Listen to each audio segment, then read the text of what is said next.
Hello everyone and welcome back to our channel. तो आज की वीडियो में डिस्कस करने वाले हैं हमारी इंटर क्लास की मैथमेटिक्स का यूनिट नंबर 2। यूनिट नंबर 2 है जो आज स्टार्ट करने वाले हैं, दैट इज फंक्शंस एंड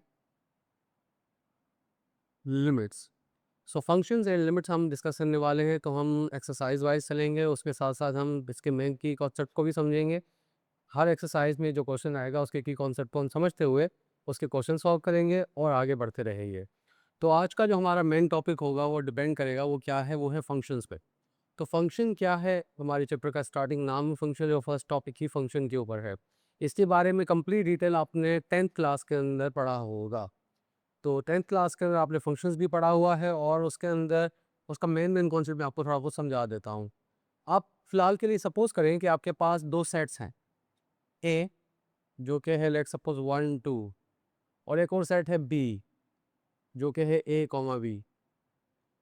अगर हम इनकी क्रॉस प्रोडक्ट निकालें तो क्रॉस प्रोडक्ट क्या होती है, अगर हम क्रॉस प्रोडक्ट एक ऑपरेशन अप्लाई करें इसके ऊपर तो ये बन जाएगा 1, A 1, B 2, A and 2, 1। So cross product के अंदर हमारे पास चार ऑर्डर्ड पेयर्स बन चुके हैं। ये फर्स्ट, ये सेकंड, ये थर्ड, ये फोर्थ, चार ऑर्डर्ड पेयर्स बन चुके हैं। और ये बताना बहुत ही आसान होता है कि कितने ऑर्डर पेयर बनेंगे। वो सिंपल आपकी number of elements in set A और number of elements set B की प्रोडक्ट से इक्वल होता है। लेट सपोज मैं कहूँ कि एलिमेंट्स ए क्रॉस बी में कितने होंगे, number of elements in A cross B will be number of elements in A into number of elements in B. तो यहाँ पे आप क्लियरली देख सकते हैं कि फर्स्ट सेट में भी दो थे, सेकंड सेट में भी दो थे, तो इसका आंसर क्या आ गया 4। तो चार एलिमेंट्स बन गए ए क्रॉस बी के, या चार ऑर्डर्ड पेयर्स बन गए ए क्रॉस बी के। तो इसको हम क्या कहते हैं, ऑर्डर्ड पेयर। ऑर्डर्ड पेयर का मतलब सिंपल है कि ये ऑर्डर्ड मतलब पे तरतीब शुदा पेयर, जोड़ा। एक दो चीज़ों का कपल है, पेयर है जो कि ऑर्डर्ड है। मतलब जो आपका वन होगा, वन पोजीशन है, that will belong to set A, and जो सेकंड पार्ट होगा जैसे यहाँ पे ए है, it will belong to set B. तो ये एक ऑर्डर पेयर है, इसकी आप तरतीब चेंज नहीं कर सकते। 1, A एंड 1, ये डिफरेंट हैं, ये सेम नहीं होते। 1, A एंड A, 1 ये दोनों इक्वल नहीं है। बट सेट 1, A इक्वल होता है A, 1 के, क्योंकि सेट में तरतीब का कोई इशू नहीं होता। बट ऑर्डर पेयर में तरतीब का बड़ा एक इशू होता है, ऑर्डर का एक बड़ा इशू होता है। इसीलिए हमारे पास हमने इसको कह दिया कि ये इक्वल नहीं है, ये इक्वल होते हैं। तो ये थोड़ी बेसिक मैट्रिक क्लास की बात है थी। अब हम बात करने वाले हैं इस ऑर्डर्ड पेयर के अकॉर्डिंग में फंक्शंस का क्या ताल्लुक है। तो फंक्शन को समझने से पहले हमें समझना होगा कि एक रिलेशन क्या होता है। रिलेशन को समझने या करस्पॉन्डेंस को समझने के लिए, रिलेशन या करस्पॉन्डेंस, इसको समझने के लिए पहले हमें देखना होगा कि इस ऑर्डर्ड पेयर में से हम कितनी रिलेशंस या कितनी करस्पॉन्डेंसेस बना सकते हैं। तो रिलेशन बनाना बिल्कुल आसान है। अगर लेट सपोज मैं यहाँ से एक ए सेट में से दो एलिमेंट्स ले लेता हूँ, एक है 1 और एक है 2, और यहाँ पे मैं एक ले लेता हूँ, हमारे पास क्या था, ए और बी। तो ये हमारा सेट ए था, ये हमारा सेट बी है। ए को कहा जाता है डोमेन और बी को कहा जाता है कोडोमेन। काफ़ी बुक्स में रेंज भी लिखा होता है, पर रेंज का कॉन्सेप्ट बिल्कुल थोड़ा सा फर्क है इसके अंदर। बी आपका कंप्लीट सेट कोडोमेन होता है। रेंज सेट वो होगा जिसके अंदर ये सिर्फ और सिर्फ रिलेट करेंगे। मैं अब थोड़ी देर में समझाता हूँ आपको किस तरह। अगर लेट सपोज मैं यहाँ से एक ऑर्डर पे ले लेता हूँ अपनी मर्जी से, 1, A 2, A और 1, B, ये एक मैंने रिलेशन उठा लिया, ये हमारा रिलेशन 1 है। ठीक है, इस एक रिलेशन को जो मैंने पिक किया है, अब इसको मैं यहाँ पे इसको प्लॉट करूँगा। जब मैं प्लॉट करूँगा तो आप देखेंगे तो क्या होगा, इसकी इमेज बनेगी ए के ऊपर। 1 के साथ ए रिलेट कर रहा है, फिर 2 के साथ ए रिलेट कर रहा है, फिर 1 के साथ क्या हो रहा है, बी रिलेट कर रहा है। तो ये 1 के साथ बी रिलेट कर रहा है। तो ये हमारे पास क्या है, एक रिलेशन था। अब इस रिलेशन ने यहाँ पे जाके इसकी इमेज बनाई। अब इमेज जो बनी है वो आपकी रेंज होती, जो यहाँ पे जितने बारी आया तो आपको इमेज, अभी इस वक्त आपका कोड डोमेन ही आपकी रेंज बन रहा है और ये आपका डोमेन बन रहा है। अगर कभी इस तरह का हम अगर रिलेशन ले लें R2 1 comma a and 2 comma a. तो ये बन जाएगा सिंपल 1 2, यहाँ पे आपका ए बी, ये आपका कोड डोमेन हो गया, ये आपका कोड डोमेन हो गया। 1 ने ए से रिलेशन बनाया, 2 ने भी ए से रिलेशन बनाया। अब आपकी जो रेंज है, range will become A, B आपकी रेंज नहीं है। ये बी आपका ए बी सेट पूरा कोड डोमेन है, बट आपका जो ए है वो आपकी रेंज है। अब बात करते हैं कि इनमें से कौन सा फंक्शन है और कौन सा फंक्शन नहीं है। तो फंक्शन किसको हम कहेंगे? तो देखो, फंक्शन जो होगा उसके लिए आपके पास सिर्फ और सिर्फ दो कंडीशंस का वैलिड होना लाजमी है। उसकी वैलिडिटी, फंक्शन के होने की वैलिडिटी, ये दो कंडीशन बताएंगी। सबसे पहली कंडीशन कि आपके पास जो डोमेन का सेट है, डोमेन, इस डोमेन के अंदर जो भी एलिमेंट्स हैं, इन तमाम सेट्स के एलिमेंट्स की इमेज भी को डोमेन के अंदर बननी चाहिए। जैसे कि 1 की इमेज बन रही है, 2 की भी इमेज बन रही है। इट मीन्स यहाँ पे कोई एलिमेंट खाली नहीं रहा, ऐसी कोई वैल्यू नहीं है जिसके ऊपर ये रिलेशन नहीं बना रहा रेंज के साथ। ठीक है, लेट सपोज मैं एक और रिलेशन ले लेता हूँ इस चीज पॉइंट को समझाने के लिए कि मेरे पास ये है 1 कॉमा ए और ये है 1 कॉमा बी। तो अगर इस रिलेशन को मैं अगर ड्रॉ करूं तो ये हो जाएगा सिंपल, ये 1 2 ए बी। तो ये देखो, ये 1 कॉमा ए 1 कॉमा बी। अब क्या हो रहा है यहाँ पे, आप इस पॉइंट को आप ध्यान से सोचिएगा कि आपका जो 2 है, इस 2 की कोई इमेज नहीं बन रही। मतलब कि एक डोमेन में एक ऐसी वैल्यू है जिसकी कोई आपका फंक्शन रेंज में उसका कोई आंसर नहीं आ रहा, उसकी कोई इमेज नहीं बन रही। इट मीन्स ये फंक्शन नहीं होगा। फर्स्ट कंडीशन क्या कहती है कि हर डोमेन की रेंज होनी चाहिए, हर डोमेन की रेंज होनी चाहिए। अगर डोमेन की रेंज नहीं है तो फंक्शन नहीं है। सेकंड कंडीशन, हर डोमेन की जो रेंज होनी चाहिए वो यूनिक होनी चाहिए। यूनिक का मतलब क्या हो गया कि अगर लेट सपोज हमारे पास 1 हमने वैल्यू पुट की फंक्शन के अंदर, तो हमें आंसर ए मिला। अब ऐसा नहीं होना चाहिए कि दोबारा हम 1 पुट करें और हमें कुछ और आंसर मिल जाए, ऐसा हो नहीं सकता फंक्शन के अंदर। फंक्शन के अंदर क्या होता है कि आपने एक वैल्यू पुट कर दी तो उसका जो सोल्यूशन आया वो हमेशा वही रहेगा, वो चेंज नहीं हो सकता। अगर किसी फंक्शन के अंदर आपने वैल्यू डाल दी 2 और उसका आंसर आ रहा है 3, अब वो 2 आप हर बार उस फंक्शन में पुट करेंगे तो आपको आंसर 3 ही मिलेगा। तो आपकी कंडीशन क्या कहती है? फर्स्ट, कि हर डोमेन की रेंज होनी चाहिए। सेकंड, हर डोमेन की यूनिक रेंज होनी चाहिए। तो हर डोमेन की रेंज तो है, यहाँ पे देखो 1 की भी रेंज है, 2 की भी रेंज है। बट यहाँ पे अगर आप ध्यान दें कि 1 की एक ये रेंज बन रही है और 1 की इमेज ये बन रही है, दो इमेजेस बन रही है। इट मीन्स 1 दो एलिमेंट के साथ रिलेशन बना रहा है। इट मीन्स ये फंक्शन नहीं है, it is not a function, ये फंक्शन नहीं होगा। ये फंक्शन क्यों नहीं होगा? क्योंकि इसमें एक ऐसा एलिमेंट है जिसकी दो रेंजेस हैं, दो इमेजेस बन रही है इसकी, तो ये फंक्शन नहीं होगा। ये वैल्यू, ये भी फंक्शन नहीं होगा। क्यों? क्योंकि आपके डोमेन में एक ऐसा एलिमेंट है जिसकी कोई इमेज ही नहीं है, तो ये भी फंक्शन नहीं होगा। बट अगर यहाँ पे आ जाए तो 1 की एलिमेंट की रेंज है ए, 2 की भी रेंज है ए। तो इट मीन्स हर एलिमेंट की रेंज है, हर डोमेन में जो भी वैल्यूज मौजूद हैं उन सब की रेंज है। हाँ, तो इसमें 1 पे भी रेंज बन रही है, 2 पे भी रेंज बन रही है, इन दोनों की इमेज आपको आ रही है।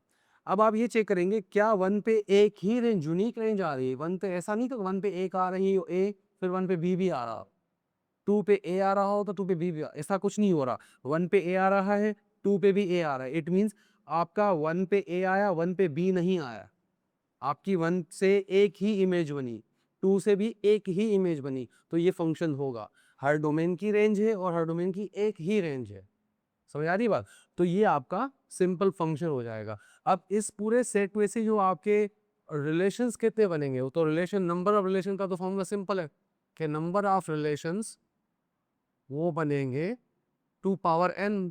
तो यहाँ का 2 पावर 4 हो जाएगा 16। तो टोटल 16 रिलेशंस बन सकते हैं इसमें से।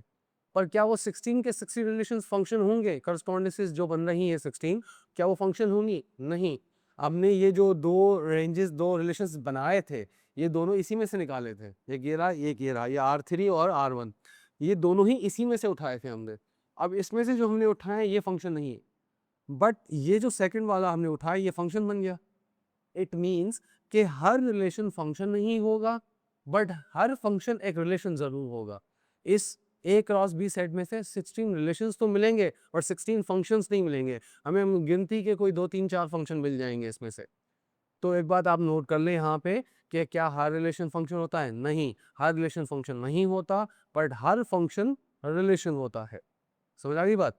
तो अब हमने फंक्शन को समझ लिया कि फंक्शन क्या होता है। फंक्शन की सिर्फ 2 कंडीशंस है कि हर डोमेन की रेंज होनी चाहिए, जैसे इस कंडीशन में हर डोमेन की रेंज है, हर डोमेन में इमेज आ रही है रेंज के अंदर, और हर डोमेन की यूनिक रेंज बन रही है, एक ही रेंज बन रही है, मतलब कि एक से ज़्यादा रेंज नहीं बन रही। ऐसे नहीं हो रहा कि 1 पे ए आ रहा है और 1 पे बी भी आ रहा है, ऐसे नहीं हो सकता। 1 पे ए आ रहा है तो ए ही आएगा, 2 पे ए आ रहा है तो 2 पे ए ही आना चाहिए। इसी तरह अगर लेट सपोज ये 1 टू ए बी, तो ये भी एक रिलेशन है, बट ये फंक्शन भी है। 1 पे ए आया, 1 2 पे बी आया। इसी तरह एक हमने उठा लिया 1 टू ए बी, 1 पे बी आ रहा है, 2 पे ए आ रहा है। दोनों की डोमेन है, डोमेन की रेंज है, बिल्कुल है। क्या ये दोनों की एक ही रेंज आ रही? हाँ, इन दोनों की एक ही जस्ट एक रेंज आ रही है, 1 पे बी 2 पे ए। इट मीन्स ये रिलेशन फंक्शन है। तो फंक्शन की सिंपल सी डेफिनेशन ये है कि correspondence which has to be a function, उसकी कंडीशन क्या है कि सिंपल, कि अगर आपका कोई भी सेट डोमेन का डी के साथ रिलेशन बना रहा है, तो उस रिलेशन के अंदर जो डोमेन्स हैं, उस हर डोमेन की एक और यूनिक रेंज होनी चाहिए, कि each and every element of a domain should have a one and only one range in a image in a set of range या सेट ऑफ दो डोमेन। तो ये आपकी सिंपल सी डेफिनेशन है फंक्शन की। वो के फर्स्ट आपका चैप्टर स्टार्ट हो रहा है तो फर्स्ट फर्स्ट पैराग्राफ के अंदर इसकी डेफिनेशन लिखी हुई है आपके पास। अब हम चलते हैं हमारे एक्सरसाइज के अंदर, क्योंकि जो कॉन्सेप्ट्स हैं वो की कॉन्सेप्ट एक्सरसाइज में डिस्कस हो जाएंगे सारे। एक्सरसाइज में जो फर्स्ट टॉपिक है, फर्स्ट टॉपिक जो डिस्कस हो रहा है कि हमें आइडेंटिफाई करनी है domain and range of a function. अच्छा, एक और बात मैं आपको समझा दूं, या चीज़ पड़ी हुई है आपकी मैट्रिक में ही, कि हम फंक्शन को हमेशा रिप्रेजेंट करते हैं y equals to F of X के नाम से। y equals to F of X एक रिप्रेजेंटेशन है फंक्शन की। तो फंक्शन की जो रिप्रेजेंटेशन है उसके अंदर क्या क्या चीज़ें हैं ये पहले हमें समझनी होगी, ठीक है ना। लेट सपोज हमने रिप्रेजेंट किया किसी भी फंक्शन को y is equals to F of X, तो इट मीन्स y डिपेंड कर रहा है x के ऊपर। तो फंक्शन की मैथमेटिकल यहाँ पे जो मीनिंग होगी फिजिकल वर्ड में, इट इज डिपेंडेंस, कि y depends on the x, y is the function of x। तो इसका मतलब क्या हुआ कि हमारे दो वेरिएबल्स हैं, एक वेरिएबल है independent variable, sorry y independent variable है, y डिपेंड कर रहा है x के ऊपर, और x आपका इंडिपेंडेंट वेरिएबल है, ठीक है। तो ये आपके दो वेरिएबल्स हैं। अब याद रखिएगा, जो y डिपेंडेंट वेरिएबल है इसी को हम कहते हैं range of a set, range of a function. और जो इंडिपेंडेंट वेरिएबल है इसी को हम कहते हैं डोमेन। डोमेन वो वैल्यूज हैं जो फंक्शन में प्लॉट होंगी, फंक्शन में पुट की जाएंगी, और रेंज वो वैल्यूज हैं जो हमें उसके रिजल्ट में आंसर में मिलेंगी, ठीक है। तो अब हम बात करने वाले हैं ग्राफ के ऊपर, क्योंकि मैंने इसका कोई डिटेल्ड कॉन्सेप्ट नहीं दिया आपको इस चैप्टर के अंदर, क्योंकि मैट्रिक में चीज़ें और कॉन्सेप्ट्स एक्सप्लेन किए गए हैं, और इस चैनल पे ही अगर आप मोहम्मद शहजाद और साथ में लिखेंगे फंक्शन एंड रेंज या function and types of function, वो सारे वीडियोस आपको मिल जाएंगे, तो आप वहाँ पे सर्च कर सकते हैं। अब हम अपने कोर्स के हिसाब से चलेंगे, तो हमारी एक्सरसाइज 2.1 है, एक्सरसाइज 2.1, उसका क्वेश्चन नंबर 1, वो क्वेश्चन नंबर 1 कहता है identify the domain and the range of the function through the following graphs. हमें क्या करना है, हमें जस्ट आइडेंटिफाई करना है domain and range of function, ठीक है। फंक्शन को डोमेन करना है थ्रू ग्राफ, ग्राफ की मदद से, ग्राफ की मदद से हमें फंक्शन को, फंक्शन की डोमेन और रेंज को समझना है। तो ये चीज़ें कॉन्सेप्ट्स जो हैं वो मैट्रिक क्लास में डिस्कस किए गए हैं, हमें इसको थोड़ा एडवांस लेवल पे लेके जाना है, तो हमें इसलिए हम ग्राफ पे डिस्कस कर रहे हैं। तो आप ग्राफ पे आप अगर आएंगे तो सिंपल सी बात है, ये आपका वाई एक्सिस है और ये आपका एक्स एक्सिस है। तो जो एक्स एक्सिस होगा और वाई एक्सिस होगा, ये कुछ कुछ चीज़ों को रिप्रेजेंट करते हैं। जैसे मैंने आपको थोड़ी देर पहले समझाया कि Y equals to F of X, जो एक्स है वो आपका डोमेन है, y जो है वो आपकी रेंज है। तो x एक्सिस, y एक्सिस, तो ये पूरी लाइन जो एक्स एक्सिस की है जहाँ मिल रही है इसको हम कहते हैं ओरिजिन। तो यहाँ पे 0,0 एक्स भी 0 वाई भी 0, इस पूरी लाइन के ऊपर वाई 0 रहेगा। तो ये पूरी वाई इक्वल्स टू 0 की लाइन है कि इस पूरी लाइन पे वाई 0 रहेगा। इस पूरी लाइन के ऊपर एक्स 0 रहेगा, तो एक्स इज इक्वल्स टू 0 की लाइन है ये।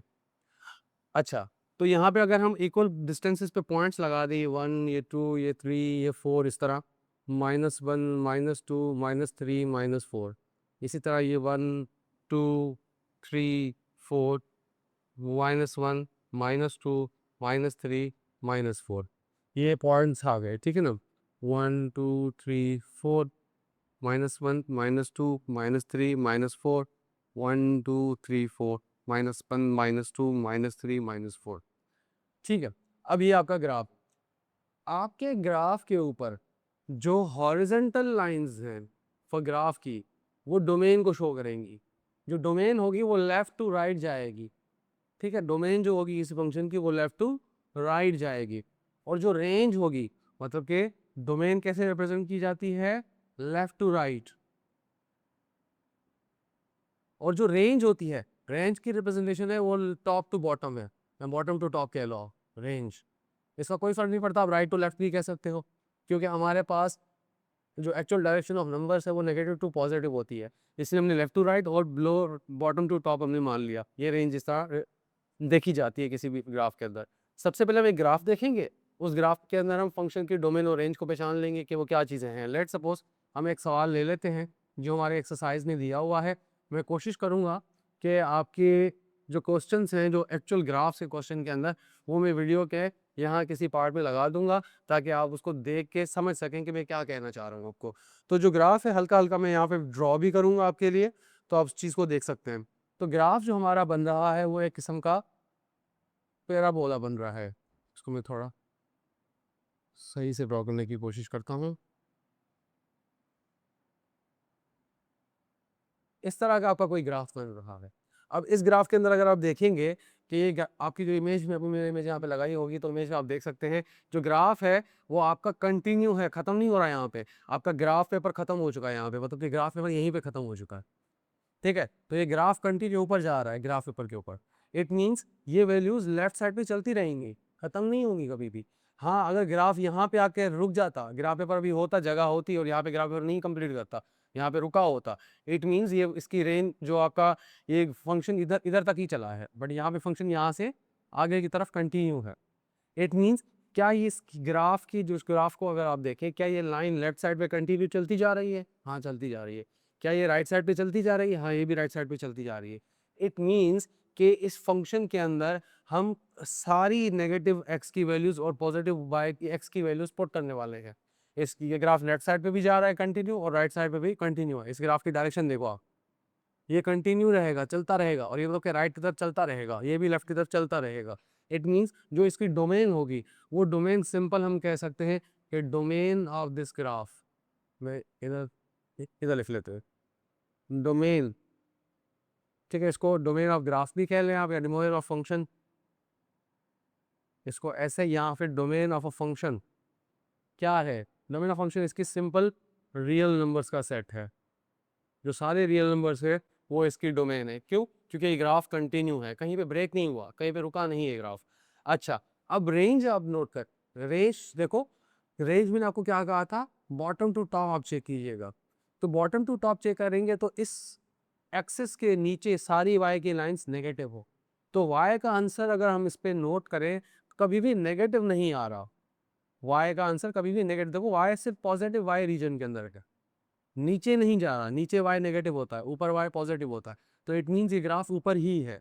तो ये जो आपका ग्राफ है ये हमेशा आपको y का जो जवाब देगा वो हमेशा y equals to positive number देगा, ठीक है। y हमेशा पॉजिटिव ही देगा, नीचे होता तो y नेगेटिव होता। यहाँ पे नीचे लेफ्ट पे x नेगेटिव होता है, तो x नेगेटिव भी था, x पॉजिटिव भी था, तो हमने और रियल नंबर कह दिया। अब y जस्ट पॉजिटिव है, तो हम कह देंगे कि भाई रेंज ऑफ फंक्शन, जिसको अच्छा अच्छा डोमेन ऑफ फंक्शन हमारा रियल नंबर है, रेंज ऑफ फंक्शन वो क्या हो जाएगा, जिसको हम वाई भी कहते हैं, वो हो जाएगा simple real numbers, but positive real numbers. ये सिर्फ पॉजिटिव रियल नंबर्स आ रहे हैं, नीचे इसका ग्राफ जा ही नहीं रहा। तो इस तरह इसकी डोमेन बन गई रियल नंबर्स, और इसकी जो रेंज बन गई ऑल पॉजिटिव रियल नंबर्स। ठीक है, इसको लिखने के और तरीके भी हो सकते हैं कि हम इसको उसको क्या कहते हैं, इंटरवल्स में भी लिख सकते हैं, सेट्स की फॉर्म में भी लिख सकते हैं, सेट बिल्डर की फॉर्म में वो भी लिख सकते हैं, बट ये भी सही है, करेक्ट है, कोई इसमें खास गलती नहीं है। अब बात करते हैं क्वेश्चन नंबर 2 की। तो क्वेश्चन नंबर 2 में अगर हम थोड़ा ध्यान दें, मैं कोशिश करूंगा कि वो इमेज भी आपके लिए शेयर कर दूं क्वेश्चन नंबर 2 की। तो क्वेश्चन नंबर 2 अगर आप थोड़ा ध्यान देंगे तो क्वेश्चन नंबर 2 कुछ इस तरह जा रहा है। ठीक है, तो क्वेश्चन नंबर 2 के अंदर ये ग्राफ, पहले तो हम डोमेन को आइडेंटिफाई करते हैं। डोमेन कहाँ होती है, लेफ्ट टू राइट, तो एक्स लेफ्ट पे नेगेटिव है, तो ये लेफ्ट से स्टार्ट हुआ है। पर आप अगर इमेज में देखेंगे तो ये कंटिन्यू है, कहीं पे रुका नहीं है, ये ग्राफ खत्म हो चुका है, फिर लाइन कंटिन्यू है। इट मीन्स जो इस सेट की जो लाइन है, तो ये डोमेन जो होगी वो लेफ्ट टू राइट जा रही है, तो एक्स हमारा नेगेटिव भी आया, पॉजिटिव भी आया, तो ये सारे के सारे एलिमेंट्स आ गए एक्स के अंदर। तो जो इस फंक्शन की डोमेन बनेगी वो ऑल रियल नंबर्स बनेगी। ठीक है, domain of function is all real numbers. अच्छा, अब बात करते हैं रेंज की। रेंज जो है इस फंक्शन की, तो अगर आप नोट करें ये ग्राफ वर्टिकली आप नोट करें तो वर्टिकली कैसे जा रहा है, ये y के नेगेटिव रीजन में भी है, y के पॉजिटिव रीजन में भी है। तो इसका सोल्यूशन जो आ रहा है वो y का नेगेटिव भी आएगा, y का पॉजिटिव भी आएगा। तो मतलब कहीं पे इस फंक्शन की वैल्यू 4 भी आएगी, कहीं पे इसकी -4 भी आएगी, कहीं पे इसकी -2 भी आएगी, कहीं पे इसकी +2 भी आएगी। तो नेगेटिव भी है, पॉजिटिव भी है। तो इट मीन्स इसका जो रेंज, इसकी जो रेंज बनेगी फंक्शन की, वो ऑल रियल नंबर्स बनेगी। समझ आई बात? तो इस तरह हम इसके ग्राफ का जवाब लिखेंगे। अच्छा, अब ग्राफ नंबर 3 पे आ जाते हैं। थर्ड कहाँ है, ये रहा। सो थर्ड ग्राफ हम ड्रॉ करेंगे। सिमिलरली मैं कोशिश करूंगा कि वो ग्राफ आपकी मैं स्क्रीन पे लगा दूं। तो इस ग्राफ को अगर आप नोट करें तो सबसे पहले आपके पास ये y एक्सिस, ये आपके पास बन गया x एक्सिस। अब इस ग्राफ के अंदर आप नोट करें तो ये ग्राफ आपका स्टार्ट हो रहा है,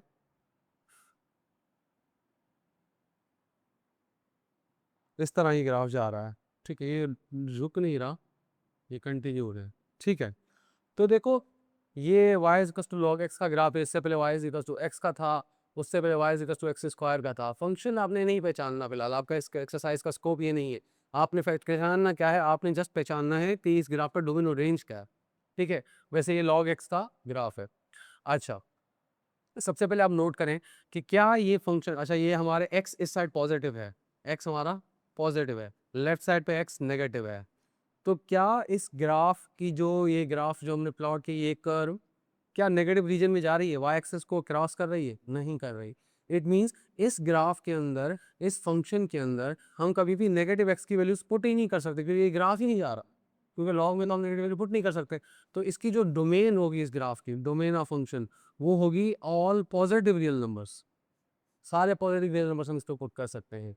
सो यही बात, और ये आपका ग्राफ हो गया। एक मिनट में इस ग्राफ को फिर से थोड़ा ध्यान से देख लूँ।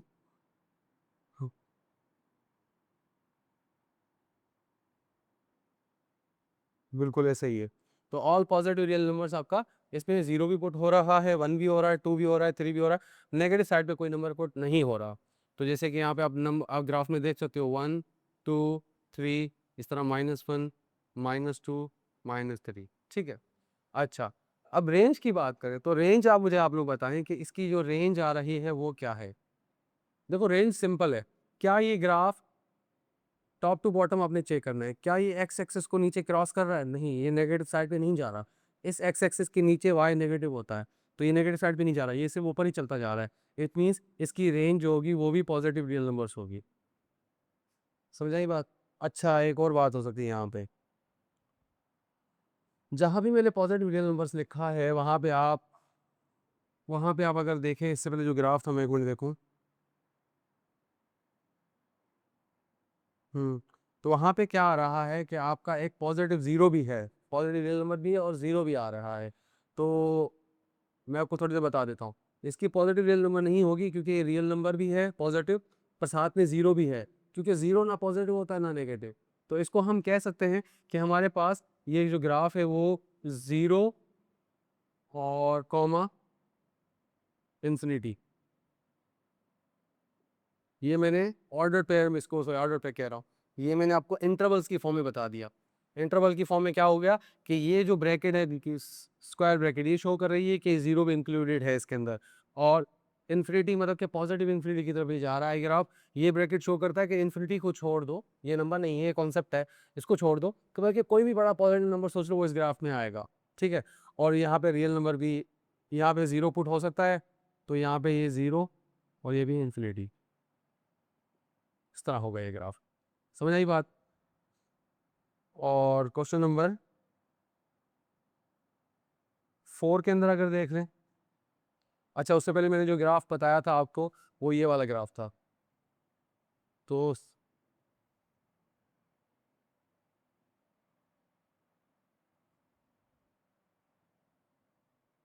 इस तरह एक ग्राफ जो हमारा पैराबोला का ग्राफ बन रहा था उसके अंदर जीरो भी था, तो हमारी जो फंक्शन डोमेन तो सेम थी, डोमेन आपका रियल नंबर्स था, जो आपका फंक्शन का जो रेंज आ रही थी वो रेंज जो थी वो भी यही होगी, ज़ीरो कॉमा इन्फिनिटी। सो यही बात। अब चलते हैं ग्राफ नंबर 4 के ऊपर।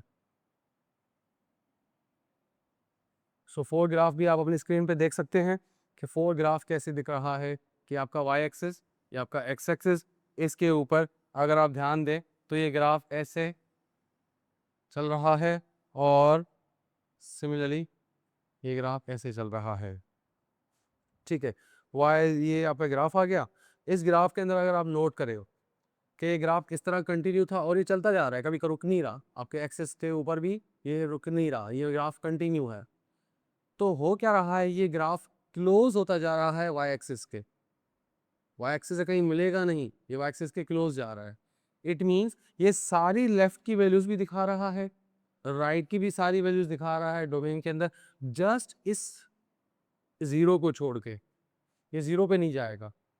इट मीन्स कि ये जीरो हम इस ग्राफ पे पुट नहीं कर सकते, बाकी सारी हम वैल्यूज पुट कर सकते हैं। तो इसको हम कह देंगे कि भाई डोमेन ऑफ फंक्शन जो ये होगा वो क्या हो, वो होगा आपका इसको हमें एक इंटरवल के फॉर्म में शो करना होगा। वो इस तरह होगा कि इन्फिनिटी से लेफ्ट नेगेटिव इन्फिनिटी से स्टार्ट हुआ ये, और ये गया कहाँ तक, ये गया ज़ीरो तक, ठीक है। यूनियन फिर हमने ज़ीरो से ही स्टार्ट किया और इन्फिनिटी तक चले गए, बट ज़ीरो इंक्लूडेड नहीं है इनके अंदर, ज़ीरो नहीं पुट हो सकता, बाकी ज़ीरो से छोटी वैल्यू इसके अंदर, ज़ीरो से बड़ी वैल्यू उसके अंदर। तो ये आपका डोमेन ऑफ फंक्शन हो गया, इंटरवल के फॉर्म में मैंने लिख किया।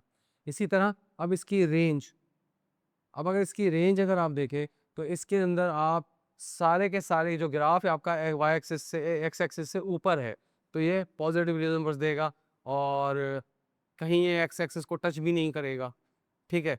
तो एक्स एक्सिस को भी टच नहीं कर रहा और पॉजिटिव नंबर दे रहा है, तो ये आपका हो जाएगा सिंपल ज़ीरो, ज़ीरो से स्टार्ट हुआ पर ज़ीरो नहीं है, ये इस ब्रैकेट का मतलब ज़ीरो नहीं है, और कहाँ जा रहा है, इन्फिनिटी की तरफ, तो ये ग्राफ इन्फिनिटी तक जाए, तो ये आपकी इसकी रेंज बन गई। समझ आई बात? अच्छा, इसको वैसे आप जो अगर सेट बिल्डर फॉर्म में लिखना चाहें वो ऐसे भी लिख सकते हैं कि y such that y belongs to real numbers and y is greater than 0, y 0 से बड़ा है, ठीक है, इस तरह भी आप लिख सकते हैं, ठीक है।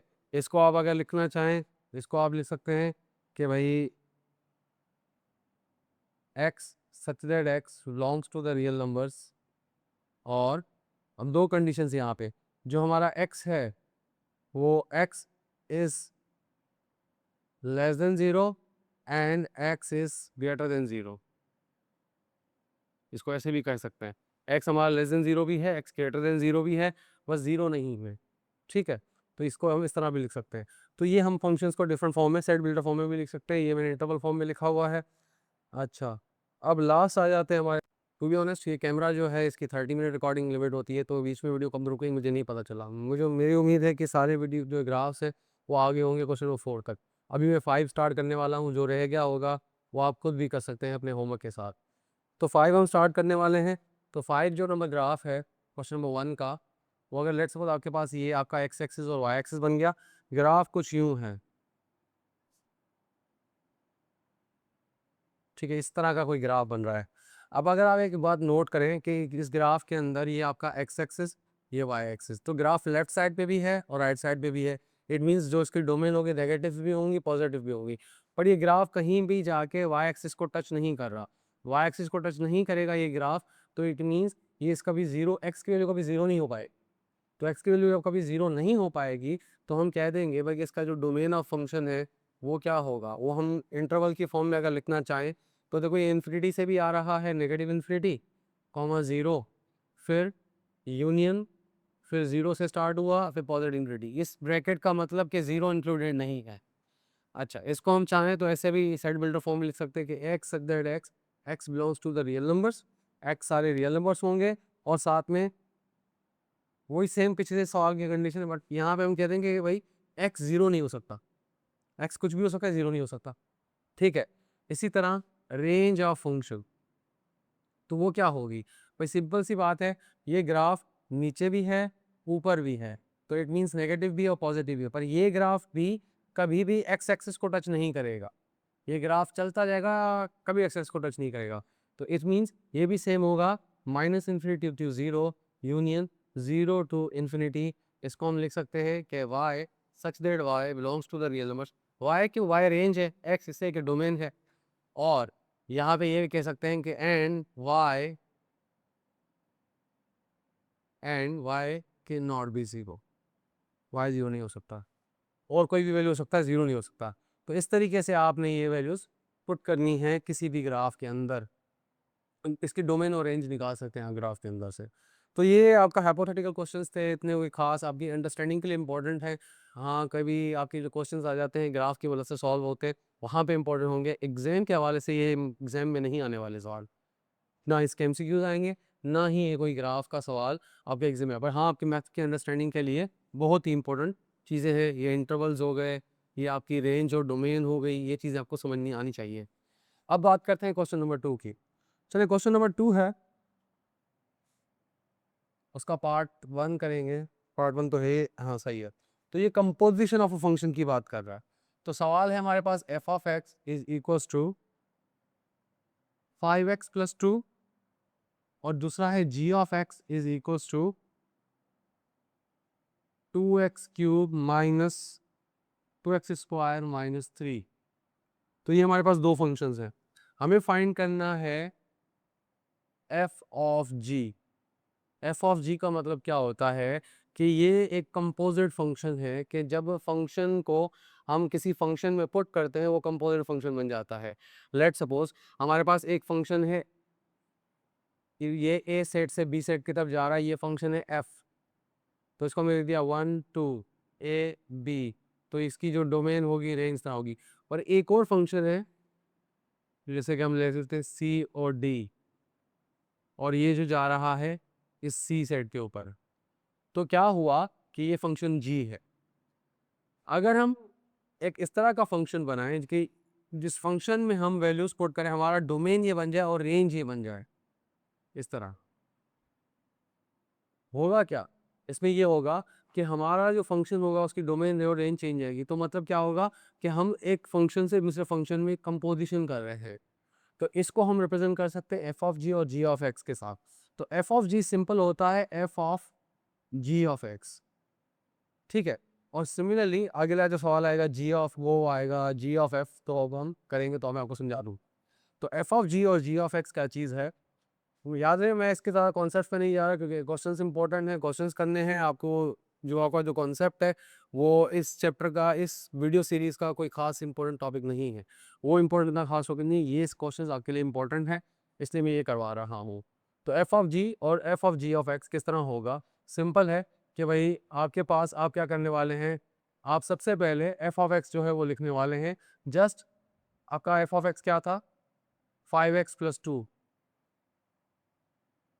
तो जहां पे भी x होगा, ठीक है ना, जहां पे भी x हो, आपको पता है y इज इक्वल टू क्या होता है, f ऑफ x होता है। तो x की जगह पे अभी क्या आ गया है, g ऑफ x। तो यहाँ पे x जो आपका था उस जगह पे आपने ब्रैकेट दे दी, और जहां पे x था उसका पूरा g ऑफ x रिप्लेस कर दिया। ये सिंपल हो गया, 5 2 ज़ा 10x स्क्वायर, ये हो गया 15, ये हो गया 2, तो ये हो गया 10x² माइनस 30, ये हो गया f of ji of x. ठीक है, अब हमारे पास आ जाएगा g of f, number 2, g of f. G of f कैसे होगा? वो होगा g of f of x. It means सबसे पहले आप क्या करेंगे, जी ऑफ एक्स लिखेंगे सारा। तो जी ऑफ एक्स क्या होगा, 2x की जगह पे ब्रैकेट दे देंगे -3, उस ब्रैकेट में हम x की जगह पे पूरा फंक्शन एफ ऑफ एक्स लिख देंगे। इसको मल्टीप्लाई करेंगे, ये हो जाएगा 10x प्लस 4 माइनस 3, तो ये हो जाएगा 10x प्लस 1। ये क्वेश्चन नंबर 2 हो गया यहाँ पे। इसी तरह question number 3, F of F और एफ ऑफ जी। तो एफ ऑफ एफ, तो ये तो सिंपल है कि एफ ऑफ एफ के अंदर, एफ ऑफ एक्स के अंदर F of x he put करना है। तो इट मीन सबसे पहले आप एफ ऑफ एक्स लिखें, वो हो जाएगा 5, एक्स की जगह पे ब्रैकेट आ गई 2, और एक्स की जगह पे एफ ऑफ एक्स खुद को लिखना है, जो वो खुद क्या है, 5x प्लस 2 ही है। 15 25 5 25x, 10 प्लस 2 मिल जाएगा 25x प्लस 12। ठीक है, इसी तरह लास्ट है हमारे पास नंबर 4, वो है जी ऑफ जी। तो जी ऑफ जी किस तरह होगा कि हम जी ऑफ एक्स लिखेंगे और उसके अंदर एक्स की वैल्यू भी जी पुट करेंगे, जी ऑफ जी। याद रखें, जो फर्स्ट पार्ट होगा उसके अंदर सेकंड पार्ट पुट होगा। तरतीब का बड़ा इशू है, या ऑर्डर आपने तरतीब देनी है इसकी। तो सबसे पहले लिखें जी ऑफ एक्स। तो जी ऑफ एक्स क्या है, 2x की जगह पे ब्रैकेट -3 और x की जगह पे पूरा दोबारा से जी ऑफ एक्स। तो ये हो जाएगा 2 2 4x², 2 3 6 -3, तो ये हो जाएगा 4x² -9। तो इस तरीके से आप ये क्वेश्चंस कर सकते हैं। तो क्वेश्चन नंबर 2 भी आपका सॉल्व हो चुका है। अब चलते हैं क्वेश्चन नंबर 3 के पास। सो क्वेश्चन नंबर 3 है,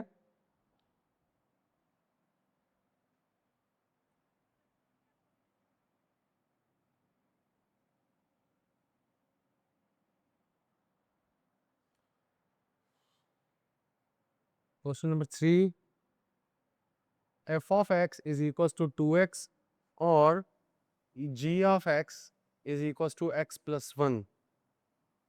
Find the f of g of x at x is equals to -5. तो अब हमें f of g of x find करना है। f of g भी लिख सकते हैं, f of g of x भी लिख सकते हैं। तो सिंपल है, हमें पता है कि भाई f of g वो क्या होता है, वो होता है f of g of x। तो सिंपल है, वो f of x ही लिखेंगे सबसे पहले आप। तो f of x क्या है, 2x, तो x की यहाँ पे ब्रैकेट आ गई। उसके बाद x के अंदर g ऑफ x पुट करना है आप। तो g ऑफ x क्या है, x प्लस 1। तो ये क्या हो गया, अच्छा इसको हम लिख सकते हैं f of g of x। सो ये हो जाएगा 2x प्लस 2। तो ये क्या हो जाएगा, f of g of x। x के ऊपर f ऑफ g क्या है, 2x प्लस 2 है। पर अगर हम x की value at x is equal to -5 find करना चाहते हैं, तो ये हो जाएगा f ऑफ g -5। तो जहाँ पे भी x होगा वहाँ पे -5 आ जाएगा। ये हो जाएगा -10, 2 5 10 प्लस 2 हो जाएगा -8। इस तरह आप F of ji of x find कर सकते हैं, उसके अंदर वैल्यूज को भी पुट कर सकते हैं। इसी तरह क्वेश्चन नंबर 4 है कि भाई एफ ऑफ एक्स आपको दिया हुआ है, जी ऑफ एक्स भी आपको दिया हुआ है, और हमें g of f of x find करना है, g of f of x. So number 4 question है, F of x is equal to 2x plus 3, sorry x plus 3 और g of x equals to x²। हमें find करना है g of f of x at for x equals to 1। x की value 1 होगी तो ये क्या होगा, सबसे पहले हम फाइंड करने वाले हैं, क्या लिखने वाले हैं भाई, f of g of f find करना, sorry g of f of x। तो सिंपल है, मैंने क्या कहा था, जो पहले होगा वो आएगा बाहर, जो अंदर होगा बाद में आएगा वो आएगा अंदर। सही है। सो सबसे पहले जी ऑफ एक्स लिखें। जी ऑफ एक्स क्या है आपका, x²। तो x की जगह आप ब्रैकेट दे दो, तो सारा कुछ लिख दो, स्क्वायर तो स्क्वायर दे दिया। अब एफ ऑफ एक्स इसके अंदर पुट कर दो, तो x प्लस 3 हो जाएगा, ये x² 6x प्लस 9। ये बन गया ए प्लस बी होल स्क्वायर का फॉर्मूला। ये क्या है, g of f of x पर 8x इज इक्वल टू 1, जो सवाल है हमारा, तो हो जाएगा g of f of 1 is equal to 1 का स्क्वायर, 6 1 9, तो 169, ये 7 7 और 9 हो जाएगा 16। इस तरीके से क्वेश्चन होगा। नंबर 4 हो गया। नंबर 5 भी करते हैं।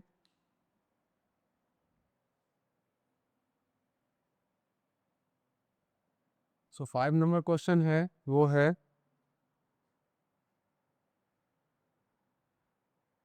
c of x is equals to cos x, p of x is equals to x Q plus 1, और हमें फाइंड करना है p of c of x, p of c of x। ठीक है, तो सिंपल है, हमें फाइंड करना है p of c of x is equals to p of c of x। जो बाद में होगा वो अंदर जाएगा, जो पहले आएगा वो बंद बाहर आएगा। तो पहले p ऑफ x लिखें, तो p ऑफ x क्या है, एक्स क्यूब। तो मैंने क्या कहा था, x की जगह पे ब्रैकेट दे दो और बाकी सब कुछ लिख दो। ठीक है, x की जगह पे हमने ब्रैकेट दे दी, बाकी सब लिख दिया। और जो x की जगह पे था वहां पे c ऑफ x पूरा फंक्शन लिख दो, तो ये हो जाएगा cos क्यूब x प्लस 1। तो ये हो गया इसका आंसर। इसी तरह क्वेश्चन नंबर 6, अब हमें थोड़ा और चीज़ें समझनी है, थोड़ी इंपॉर्टेंट चीज़ें आ गई हैं। इनवर्स ऑफ अ फंक्शन, इसकी डिटेल में नहीं है हमारे टॉपिक में, तो आप इस तरह समझ ले कि जो आपका फंक्शन होता है ना, उसकी एक डोमेन होती है, उसकी रेंज होती है, हर डोमेन की रेंज होगी। तो किसी भी फंक्शन के लिए दो चीज़ें इंपॉर्टेंट है कि भाई एक तो उसकी डोमेन, हर डोमेन की रेंज होनी चाहिए, हर डोमेन की यूनिक रेंज होनी चाहिए। पर उसके इन्वर्स में क्या होता है कि किसी फंक्शन की डोमेन उसकी रेंज हो जाए और उसकी रेंज डोमेन बन जाए, रिवर्स हो जाए, तो उस फंक्शन को हम कहेंगे इन्वर्स फंक्शन। सवाल है क्वेश्चन नंबर 6, वो हो जाएगा given that f of x is equals to x plus 2 and g of x is equals to 3x minus 2 are two given functions। ये दो functions हैं, हमें फाइंड करना है f of g of का इनवर्स। ये -1 शो करता है इनवर्स, याद रखिएगा। हमें पता है कि अगर a पावर -1 लिखा हुआ है तो हम इसको लिखते हैं 1/a, क्योंकि इसके ऊपर नेगेटिव है, नीचे आके पॉजिटिव हो गया। पर ये चीज़ यहाँ पे नहीं हो रही, हम कभी भी f माइनस एक्स को 1/f ऑफ x नहीं लिखते, क्योंकि ये इसका इन्वर्स फंक्शन नहीं है। इन्वर्स फंक्शन कुछ और चीज़ है, ये इन्वर्स फंक्शन की सिंबल है, ये -1 उसको शो नहीं कर रही। हाँ, अगर ऐसे लिखा हो कि f ऑफ x और उसके ऊपर ब्रैकेट दियो फिर -1 दिया हो, तो फिर आप कह सकते हैं कि 1/f ऑफ x है, ये या फिर आप कह सकते हैं। पर अगर f ऑफ माइनस इस तरह लिखा हुआ है, तो ये कभी भी आप 1/f ऑफ x नहीं लिख सकते हैं। समझ आई बात? जिस तरह के हम जो टेंजेंट x होता है, अगर लेट्स सपोज लिखा हुआ है tangent x is equal to 1, तो हम कभी भी 1 टेंजेंट नहीं करते, हम करते हैं x is equal to tangent inverse, क्योंकि ये काम यहाँ पे हो ही नहीं रहा, यहाँ पे काम तो कुछ और ही हो रहा है। यहाँ पे असल क्या हो रहा है कि हम दोनों तरफ टेंजेंट इनवर्स लेते हैं।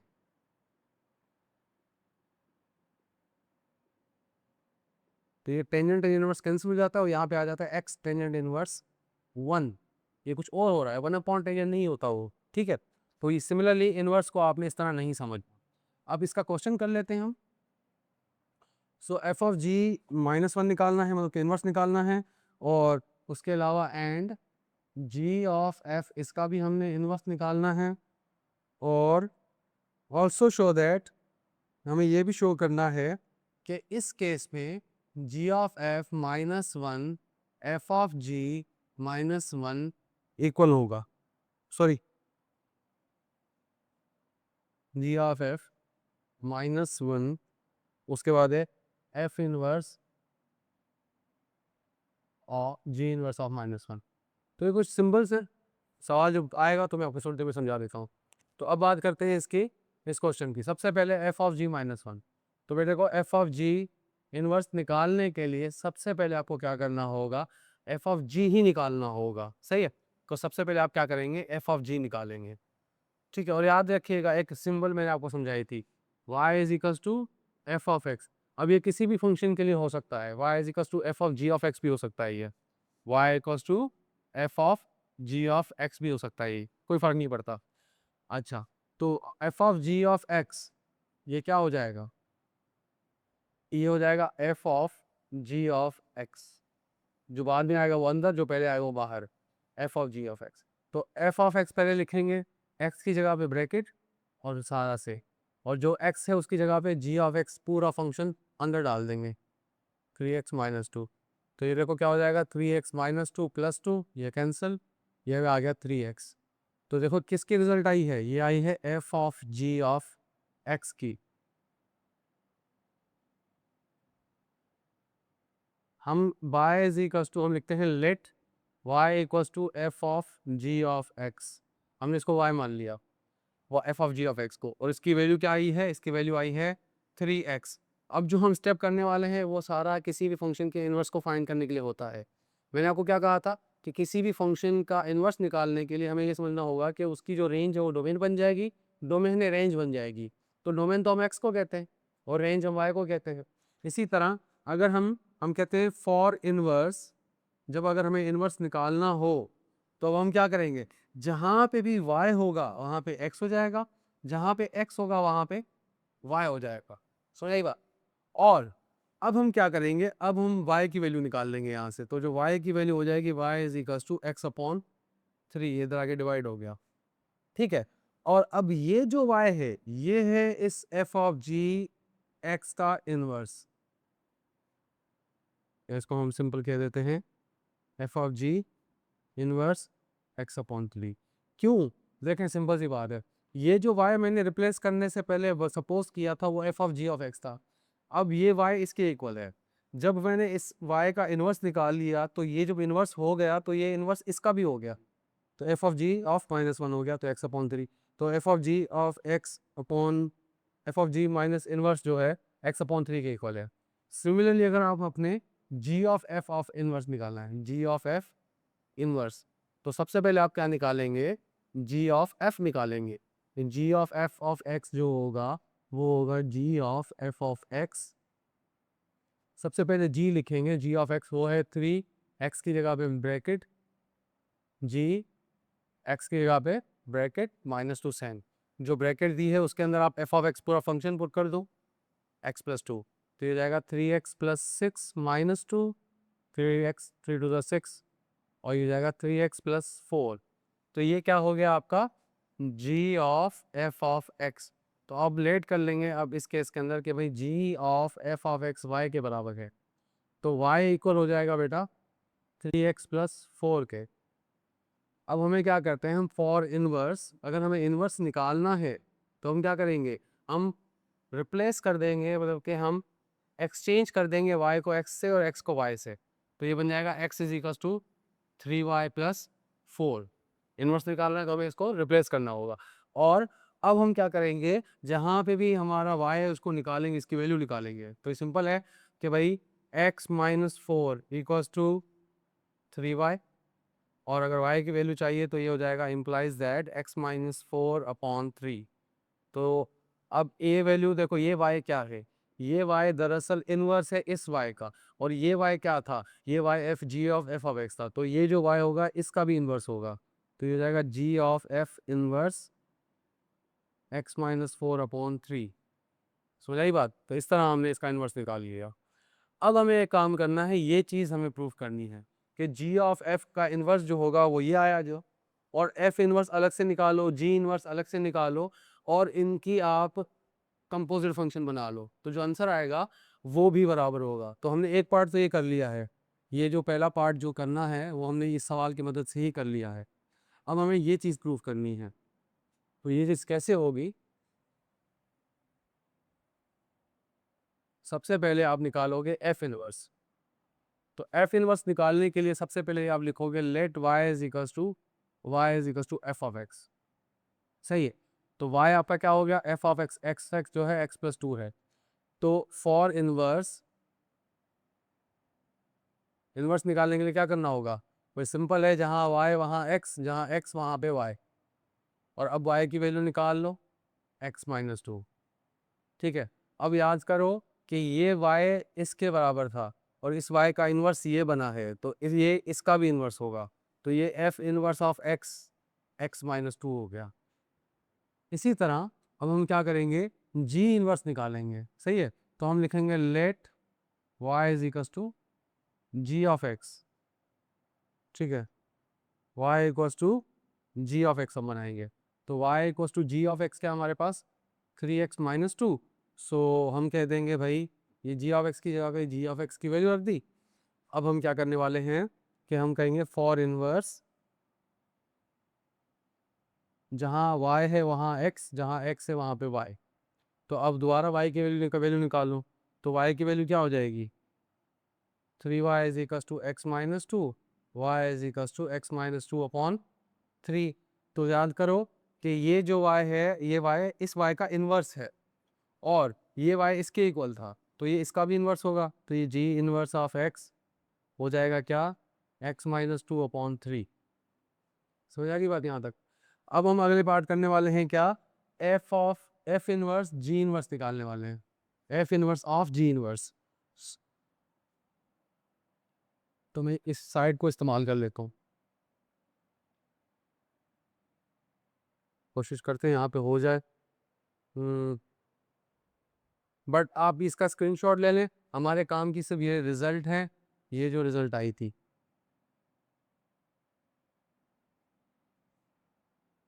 ठीक है, ये हमारे काम की रिजल्ट है, ये मैं लिख लेता हूँ और बाकी सब मिटा देता हूँ, आप इसका स्क्रीनशॉट लेना चाहे तो ले लें। ठीक है, तो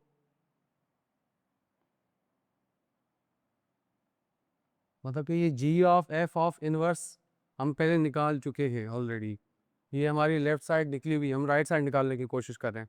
अब हमारा इस स्टेप के बाद अब हमें क्या करना है, F inverse of g inverse of x निकालना है, या simple F inverse of g inverse निकालना है। याद रखें मैंने क्या कहा था, जो बाहर होगा, जो बाद में आएगा वो अंदर जाएगा। सही है, और जो बाहर होगा वो अंदर बाहर ही रहेगा, पहले आ जाएगा। तो देखो क्या हो गया यहाँ पे एफ इनवर्स, तो एफ इनवर्स निकालने के लिए आप एफ इनवर्स की वैल्यू रखो, जो एफ इनवर्स की वैल्यू आपने निकाली थी कहाँ गई, ये रही F inverse x x minus to, तो एक्स की यहाँ पे ब्रैकेट माइनस टू। सही है, अब इसके अंदर आपने जी ऑफ इनवर्स ऑफ एक्स रखना है, तो जी ऑफ इनवर्स एक्स ये रहा, तो इसके अंदर क्या हो जाएगा X minus two upon three. समझ आ गई बात। तो अब क्या हो जाएगा ये, तो ये सिंपल है, इसको अगर सॉल्व करेंगे तो ये हो जाएगा X minus to minus six upon three. LCM हो गई, यहाँ पे कुछ नहीं है तो वन, एलसीएम क्या होगी थ्री के three cancel, X minus two one का टेबल थ्री पे two times, three times, three two ज़ा सिक्स, तो ये हो जाएगा X minus eight upon three. यहाँ पे तो फोर आ रहा है, कहाँ गलती की हमने, ये x minus four upon three है, वो x minus eight upon three आ रहा है।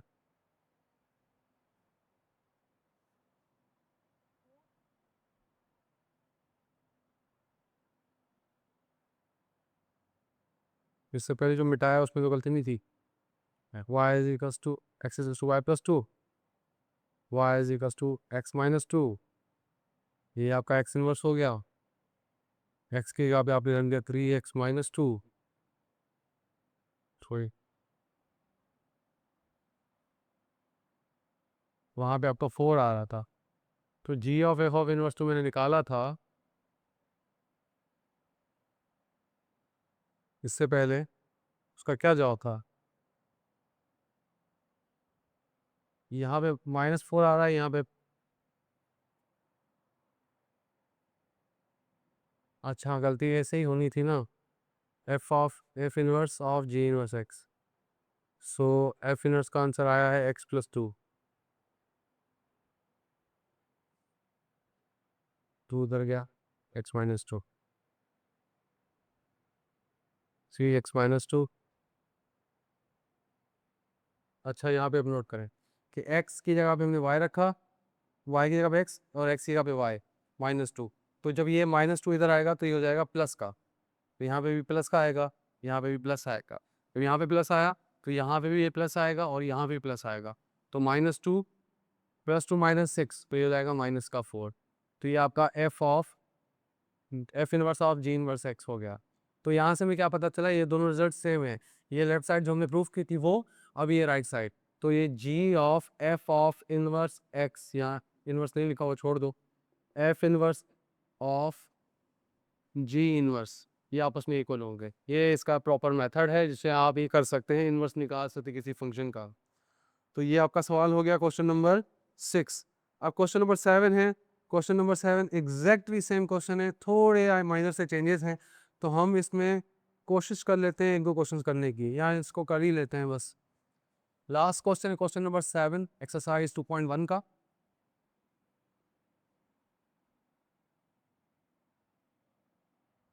So question number 7, that is h of x is equals to x minus 3। मैं टाइम दे दूँ, क्या हुआ, टाइम लाइट जाने वाली है, जल्दी करना है, 4 मिनट के अंदर ये क्वेश्चन करना है। और k of x is equals to 2x plus 5। तो मैं थोड़ा फास्ट फास्ट करूँगा इसको, हमें कुछ चीज़ें प्रूव करनी है। नंबर 1, भाई h of k does not equals to k of h।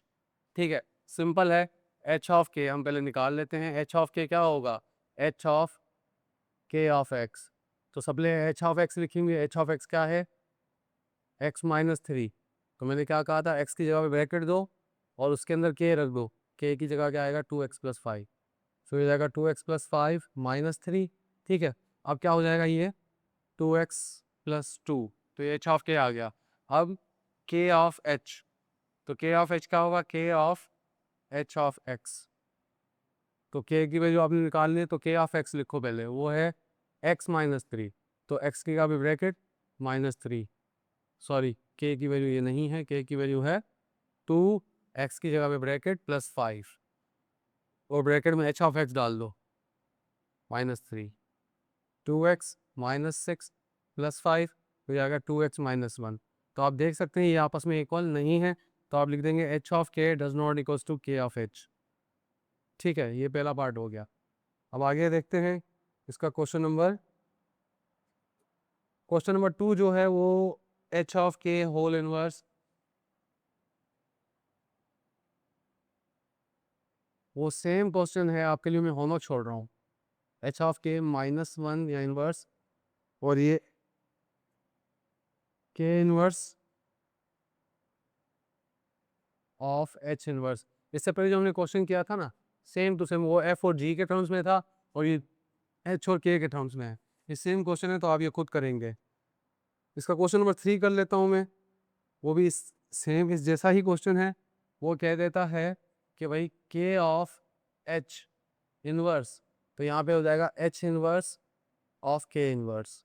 तो सबसे पहले k ऑफ h निकाल लेते हैं, निकाला भी था, मिटा दिया हूँ। तो सबसे पहले हम निकालेंगे क्या, k ऑफ h, तो ये हो जाएगा k of h of x। तो सिंपल सी बात है, k की वैल्यू लिखेंगे, x की यहाँ पे ब्रैकेट देंगे और उसमें h ऑफ x आएगा।